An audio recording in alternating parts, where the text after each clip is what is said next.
Hello everyone समस्त को मु भी शिक्षक हेबी यूट्यूब चैनल रे बहुत बहुत स्वागत एवं अभिनंदन। आशा करुच्ची आपण माने समस्ते भलरे अछंती। तो आज क्लास रे आपण मानक रहिछि ओडिया पेडागोजी जेउथिरे बहुत ही इंपोर्टेंट क्वेश्चन सब रहिछि। तो मु भी शिक्षक हेबी यूट्यूब क्लासेस रे मॉक टेस्ट चालुछि। जे मन कंटिन्यू देखुछंती से माने जानिछंती आ जे माने प्रथम थर पई विजिट करूछंती सेमाने चैनल को सब्सक्राइब करके बेल आइकन को प्रेस कर दियंतु।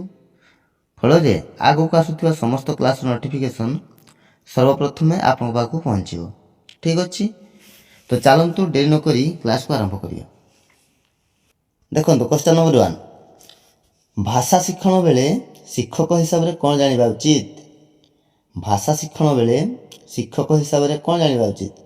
ऑप्शन ए केतोटी भाषा कहूची से विषय जानिबा उचित, ना ऑप्शन बी केउ माध्यम भाषा शिखी से विषय जानिबा उचित, ना ऑप्शन सी केतोटी भाषा जानिछि, ना ऑप्शन डी केतोटी वाक्य लिखुछि से हिसाब रे जानिबा उचित। कोन है राइट आंसर?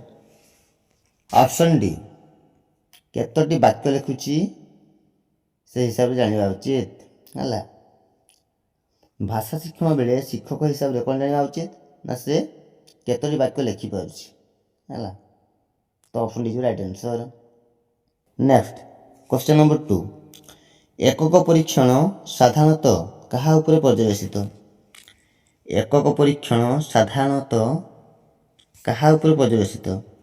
ऑप्शन ए पिला केते नंबर रखिला, ना ऑप्शन बी पिलार अभिज्ञता उपरे, ना ऑप्शन सी पिलार भाषा ज्ञान उपरे, ना ऑप्शन डी परीक्षार नियम कानून उपरे। कौन हो राइट आंसर? एकक परीक्षण साधारणतः कहा उपरे पर्यवेसित? ऑप्शन बी पिलार अभिज्ञता उपरे। ऑप्शन बी राइट आंसर, पिलार अभिज्ञता उपरे।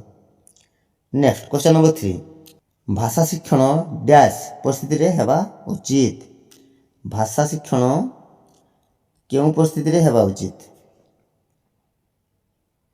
ऑप्शन ए घोषात्मक, ना आनंदपूर्ण, ना तुलनात्मक, ना ऑप्शन डी द्वंद्वात्मक। कौन हो राइट आंसर? भाषा शिक्षण आनंदपूर्ण भाव रे हवा उचित। कौन? भाषा शिक्षण होची आनंदपूर्ण भाव रे हवा उचित। ठीक अछि, option B right answer. Next question number 4, शिशुर केउ प्रवृत्ति लिखन रे सहायक होइए? शिशुर केउ प्रवृत्ति लिखन रे सहायक होइए? ऑप्शन ए अनुकरण करिबा, ऑप्शन बी हसिबा, ऑप्शन सी कांदिबा, ऑप्शन डी सोइबा। कौन हो राइट आंसर? शिशुर केउ प्रवृत्ति लिखन रे सहायक होइए, ना ऑप्शन ए अनुकरण करिबा, ऑप्शन ए जो राइट आंसर। कौन? अनुकरण करिबा। नेक्स्ट क्वेश्चन नंबर 5, नीरव पठन द्वारा केउटी सुगम होइथाय? नीरव पठन द्वारा केउटी सुगम होइथाय? ऑप्शन ए बहिर्बोध, ऑप्शन बी भावबोध, ऑप्शन सी शिक्षाबोध, ऑप्शन डी ज्ञानबोध। कौन राइट आंसर? नीरव पठन द्वारा कौन होता है? भावबोध सुगम होता है। ऑप्शन बी राइट आंसर है। नीरव पठन द्वारा कौन होता है ना भावबोध सुगम होता है। Option B right answer. Next question number 6, केवल पाठ्यपुस्तक मध्य सीमित रहिले भाषा शिक्षा भल हो पारि न थाए, यह केउं डॉक्यूमेंट रे कहा जाइछि? केवल पाठ्यपुस्तक मध्य सीमित रहिले भाषा शिक्षा भल हो पारि न थाए, यह केउं डॉक्यूमेंट रे कहा जाइछि? ऑप्शन ए विजन 2020, ना ऑप्शन बी एनपीई 1986, ना ऑप्शन सी एनसीएफ 2005, ना ऑप्शन डी हसफल बही रे। कौन है right answer? Option C, option C कौन? एनसीएफ 2005 है। Option C right answer. ठीक अच्छे। नेक्स्ट क्वेश्चन नंबर 7, सामग्रिक मूल्यांकन क्या कह जाए? सामग्रिक मूल्यांकन क्या कह जाए ना ऑप्शन ए वर्ष आरंभ में जो परीक्षण करा जाए ताकू कह जाए, ना वर्ष शेष जो परीक्षण करा जाए ताकू कह जाए, ନା ବର୍ଷ ମଧ୍ୟରେ ଯେଉଁ ପରୀକ୍ଷଣ କରାଯାଏ ତାକୁ ସାମଗ୍ରିକ ମୂଲ୍ୟାୟନ କୁହାଯାଏ, ନା ପ୍ରତି ଏକକ ଶେଷରେ ଯେଉଁ ପରୀକ୍ଷଣ କରାଯାଏ ତାକୁ ସାମଗ୍ରିକ ମୂଲ୍ୟାୟନ କୁହାଯାଏ। କ'ଣ ହେବ ରାଇଟ୍ ଆନ୍ସର୍? ଅପସନ୍ ଡି ହେଲା, ପ୍ରତି ଏକକ ଶେଷରେ ଯେଉଁ ପରୀକ୍ଷଣ କରାଯାଏ ତାକୁ କ'ଣ କୁହାଯାଏ? ସାମଗ୍ରିକ ମୂଲ୍ୟାୟନ। ହେଲା, ଅପସନ୍ ବି କରିଦେବନି ପିଲେ, ବର୍ଷ ଶେଷରେ ଯେଉଁ ପରୀକ୍ଷଣ କରାଯାଏ। ହେଲା, ତ କ'ଣ ହେବ ରାଇଟ୍ ଆନ୍ସର୍? ଅପସନ୍ ଡି ଯିବ ରାଇଟ୍ ଆନ୍ସର୍। ପ୍ରତି ଏକକ ଶେଷରେ ଯେଉଁ ପରୀକ୍ଷଣ କରାଯାଏ ତାକୁ ସାମଗ୍ରିକ ମୂଲ୍ୟାୟନ ବୋଲି କୁହାଯାଏ। ନେକ୍ସଟ କ୍ୱେଶ୍ଚନ୍ ନମ୍ବର 8, ପିଲାମାନଙ୍କୁ ଦଳ ଦଳ କରି ବସାଇ ସେମାନଙ୍କ ଭିତରେ ଆଲୋଚନା କରିବାକୁ ସୁଯୋଗ ଦେଲେ କେଉଁ ଦକ୍ଷତାର ବିକାଶ ଘଟେ? ପିଲାମାନଙ୍କୁ ଦଳ ଦଳ କରି ବସାଇ ସେମାନଙ୍କ ଭିତରେ ଆଲୋଚନା କରିବାକୁ ସୁଯୋଗ ଦେଲେ କେଉଁ ଦକ୍ଷତାର ବିକାଶ ଘଟେ? ଅପସନ୍ ଏ କହିବା, ଅପସନ୍ ବି ପଢ଼ିବା, ଅପସନ୍ ସି ଶୁଣିବା, ନା ଅପସନ୍ ଡି ସ୍ୱଶିକ୍ଷଣ। କ'ଣ ହେବ ରାଇଟ୍ ଆନ୍ସର୍? କେଉଁ ଦକ୍ଷତାର ବିକାଶ ଘଟେ? ଅପସନ୍ ଡି ସ୍ୱଶିକ୍ଷଣ। ହେଲା, ସ୍ୱଶିକ୍ଷଣର ବିକାଶ ଘଟେ। ହେଲା, ଅପସନ୍ ଡି ଯିବ ରାଇଟ୍ ଆନ୍ସର୍। ସ୍ୱଶିକ୍ଷଣ ଦକ୍ଷତାର ବିକାଶ ଘଟିଥାଏ। ନେକ୍ସଟ କ୍ୱେଶ୍ଚନ୍ ନମ୍ବର 9, ଉତ୍ତମ ହସ୍ତାକ୍ଷର ଲିଖନର କେଉଁଟି ଲକ୍ଷଣ ନୁହେଁ? ଉତ୍ତମ ହସ୍ତାକ୍ଷର ଲିଖନର କେଉଁଟି ଏକ ଲକ୍ଷଣ ନୁହେଁ? ଅପସନ୍ ଏ ଅକ୍ଷର ଗୁଡ଼ିକର ନିର୍ଭୁଲ ଭାବେ ଲେଖିବା, ଅପସନ୍ ବି ଅକ୍ଷରର ଆକାର ସମାନ ରଖିବା, ଅପସନ୍ ସି ଶବ୍ଦ ଶବ୍ଦ ମଧ୍ୟରେ ବ୍ୟବଧାନ ନ ରଖିବା, ଅପସନ୍ ଡି ଗୋଲ ଗୋଲ ସୁନ୍ଦର ଅକ୍ଷର ଲେଖିବା। ତ କ'ଣ ହେବ ରାଇଟ୍ ଆନ୍ସର୍? ଉତ୍ତମ ହସ୍ତାକ୍ଷର ଲିଖନର କେଉଁଟି ଲକ୍ଷଣ ନୁହେଁ? ଅକ୍ଷର ଗୁଡ଼ିକ ନିର୍ଭୁଲ ଭାବେ ଲେଖିବା ଏ ଗୋଟେ କ'ଣ ଉତ୍ତମ ହସ୍ତାକ୍ଷର ଲିଖନର ଏକ ଲକ୍ଷଣ। ଅକ୍ଷରର ଆକାର ସମାନ ରଖିବା ଏ ମଧ୍ୟ ଏକ ଲକ୍ଷଣ। ଗୋଲ ଗୋଲ ସୁନ୍ଦର ଅକ୍ଷର ଲେଖିବା ଏ ମଧ୍ୟ ଉତ୍ତମ ହସ୍ତାକ୍ଷର ଲିଖନର ଏକ ଲକ୍ଷଣ ଅଟେ। କିନ୍ତୁ ଅପସନ୍ ସି ଶବ୍ଦ ଶବ୍ଦ ମଧ୍ୟରେ ବ୍ୟବଧାନ ନ ରଖିବା ଏଇଟା ଏକ ଲକ୍ଷଣ ନୁହେଁ। Option C is right answer. କ'ଣ? ଶବ୍ଦ ଶବ୍ଦ ମଧ୍ୟରେ ବ୍ୟବଧାନ ନ ରଖିବା, ଅପସନ୍ ସି। ହେଲା, ନେକ୍ସଟ କ୍ୱେଶ୍ଚନ୍ ନମ୍ବର 10, କେଉଁଟି ସ୍ୱଶିକ୍ଷଣର ପରିପନ୍ଥୀ? କେଉଁଟି ସ୍ୱଶିକ୍ଷଣର ପରିପନ୍ଥୀ? ଅପସନ୍ ଏ ଶିକ୍ଷକଙ୍କ ସହାୟତାରେ ପାଠ ବୁଝିବା, ଅପସନ୍ ବି ଶିକ୍ଷଣ କ୍ଷେତ୍ରରେ ଆତ୍ମନିର୍ଭରଶୀଳତା ହେବା, ଅପସନ୍ ସି ଶିକ୍ଷକଙ୍କ ବିନା ସହାୟତାରେ ପାଠ ବୁଝିବା, ଅପସନ୍ ଡି ଶବ୍ଦ ପ୍ରୟୋଗ କ୍ଷେତ୍ରରେ ସ୍ୱଦକ୍ଷତାର ବୃଦ୍ଧି ଘଟାଇବା। କ'ଣ ହେବ ରାଇଟ୍ ଆନ୍ସର୍? ସ୍ୱଶିକ୍ଷଣର ଏକ ପରିପନ୍ଥୀ କେଉଁଟା? ଅପସନ୍ ଏ ଶିକ୍ଷକଙ୍କ ସହାୟତାରେ ପାଠ ବୁଝିବା। ଏଇଟା ହେଉଛି ଗୋଟେ କ'ଣ ନା ସ୍ୱଶିକ୍ଷଣର ପରିପନ୍ଥୀ। ପିଲା ମନେ ରଖିବ, ଅପସନ୍ ହେଇଯିବ right answer. Next question number 11, ଶିକ୍ଷାର୍ଥୀମାନଙ୍କ ଭାଷା ଅବବୋଧନ ଦକ୍ଷତା ବୃଦ୍ଧି ନିମନ୍ତେ ନିମ୍ନୋକ୍ତ କେଉଁ ପ୍ରକାର ପଠନଟି ଆବଶ୍ୟକ?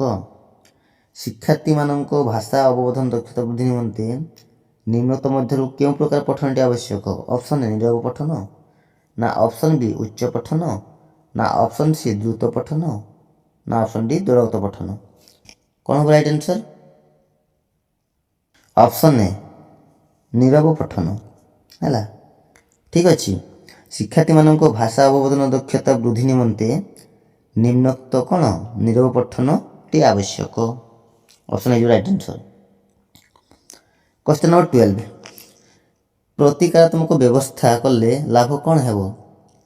ପ୍ରତିକାରାତ୍ମକ ବ୍ୟବସ୍ଥା କଲେ ଲାଭ କ'ଣ ହୋଇଥାଏ ପିଲେ? ଅପସନ୍ ଏ ପିଲାର ସାମର୍ଥ୍ୟ ଧୀରେ ଧୀରେ କମିଥାଏ, ନା ଅପସନ୍ ବି ପିଲା ଅନେକ କଥା ଶିଖିଥାଏ, ନା ଅପସନ୍ ସି ପିଲାର ଦୁର୍ବଳତା ଦୂର ହୋଇଥାଏ, ଅପସନ୍ ଡି ପିଲା ଧୀରେ ଧୀରେ ଦୁର୍ବଳ ହୋଇଥାନ୍ତି। କ'ଣ ହେବ ରାଇଟ୍ ଆନ୍ସର୍? ତ ରାଇଟ୍ ଆନ୍ସର୍ କ'ଣ ହେବ କମେଣ୍ଟ କରି ଜଣାଅ ପିଲେ। ପ୍ରତିକାରାତ୍ମକ ବ୍ୟବସ୍ଥା କଲେ ଲାଭ କ'ଣ ହେବ? ନା ପିଲାର ଦୁର୍ବଳତା ଦୂର ହୋଇଥାଏ, ଅପସନ୍ ସି ରାଇଟ୍ ଆନ୍ସର୍। କ'ଣ? ପ୍ରତିକାରାତ୍ମକ ବ୍ୟବସ୍ଥା ଅର୍ଥାତ୍ ପିଲାର ଦୁର୍ବଳତାକୁ ଦୂର କରିବା। ହେଲା, option C right answer. Next question number 13, ପିଲାଟି ବିଦ୍ୟାଳୟକୁ ଆସିବା ପୂର୍ବରୁ ନିଜ ମାତୃଭାଷା ସମ୍ପର୍କରେ କ'ଣ ଜାଣିଥାଏ? ପିଲାଟି ଯେତେବେଳେ ବିଦ୍ୟାଳୟକୁ ଆସିଥାଏ ତା ପୂର୍ବରୁ ନିଜ ମାତୃଭାଷା ସମ୍ପର୍କରେ କ'ଣ ଜାଣିଥାଏ? ଅପସନ୍ ଏ ଲେଖିବା, ନା ଅପସନ୍ ବି କିଛି ଶବ୍ଦ ଜାଣିଥାଏ, ନା ଅପସନ୍ ସି ପଢ଼ିବା ଜାଣିଥାଏ, ନା ଅପସନ୍ ଡି ସାହିତ୍ୟ। କ'ଣ ହେବ ରାଇଟ୍ ଆନ୍ସର୍? ଅପସନ୍ ବି କିଛି ଶବ୍ଦ ଯେ ଜାଣିଥାଏ। ହେଲା, ପିଲାଟି ବିଦ୍ୟାଳୟକୁ ଆସିବା ପୂର୍ବରୁ ନିଜ ମାତୃଭାଷା ସମ୍ପର୍କରେ କ'ଣ ଜାଣିଥାଏ? ନା କିଛି ଶବ୍ଦ ହିଁ ସେ କେବଳ ଜାଣିଥାଏ। Option B right answer. ଠିକ୍ ଅଛି, option B right answer. Next question number 14, ଶୁଣିବା କାମଟି କେଉଁ ଅଙ୍ଗ ସହ ଜଡ଼ିତ? ଶୁଣିବା କାମଟି କେଉଁ ଅଙ୍ଗ ସହ ଜଡ଼ିତ? ଅପସନ୍ ଏ ପାଟି ଓ ମସ୍ତିଷ୍କ, ନା ଅପସନ୍ ବି ହାତ ଓ ମସ୍ତିଷ୍କ, ନା ଅପସନ୍ ସି କାନ ଓ ମସ୍ତିଷ୍କ, ନା ଅପସନ୍ ଡି ନାକ ଓ ମସ୍ତିଷ୍କ? କ'ଣ ହେବ ରାଇଟ୍ ଆନ୍ସର୍? ଅପସନ୍ ସି କାନ ଓ ମସ୍ତିଷ୍କ। ଶୁଣିବା କାମଟି ଆମର କେଉଁ ଅଙ୍ଗ ସହ ଜଡ଼ିତ? ନା କାନ ଆଉ ମସ୍ତିଷ୍କ ସହ। Option C right answer. Next question number 15। ମୂଲ୍ୟାୟନ କ୍ଷେତ୍ରରେ ପର୍ଯ୍ୟବେକ୍ଷଣଟି ନିମ୍ନୋକ୍ତ କେଉଁ ଧାରାର ଅନ୍ତର୍ଗତ? ମୂଲ୍ୟାୟନ କ୍ଷେତ୍ରରେ ପର୍ଯ୍ୟବେକ୍ଷଣ ହେଲା ନିମ୍ନୋକ୍ତ ମଧ୍ୟରୁ କେଉଁ ଧାରାର ଅନ୍ତର୍ଗତ? ଅପସନ୍ ଏ ଲିଖିତ, ଅପସନ୍ ବି ମୌଖିକ, ଅପସନ୍ ସି ସାକ୍ଷାତକାର, ଅପସନ୍ ଡି କୌଣସିଟି ନୁହେଁ। କ'ଣ ହେବ ରାଇଟ୍ ଆନ୍ସର୍? ପର୍ଯ୍ୟବେକ୍ଷଣ ହେଲା ପର୍ଯ୍ୟବେକ୍ଷଣ କରିକି ଆସିଲା ପରେ କ'ଣ କରିଥାଉ? ମୌଖିକ କରିଥାଉ। ମୌଖିକ ମାଧ୍ୟମରେ ଆମେ ଜଣାଇଥାଉ। ବୁଝିହେଲା? ତ କ'ଣ ହେବ ରାଇଟ୍ ଆନ୍ସର୍? ଅପସନ୍ ବି ହେଇଯିବ ରାଇଟ୍ ଆନ୍ସର୍ ମୌଖିକ। Next question number 16। ଉଚ୍ଚ ପ୍ରାଥମିକ ସ୍ତରରେ କେଉଁ ପ୍ରକାରର ପଠନ କରାଗଲେ ଭଲ?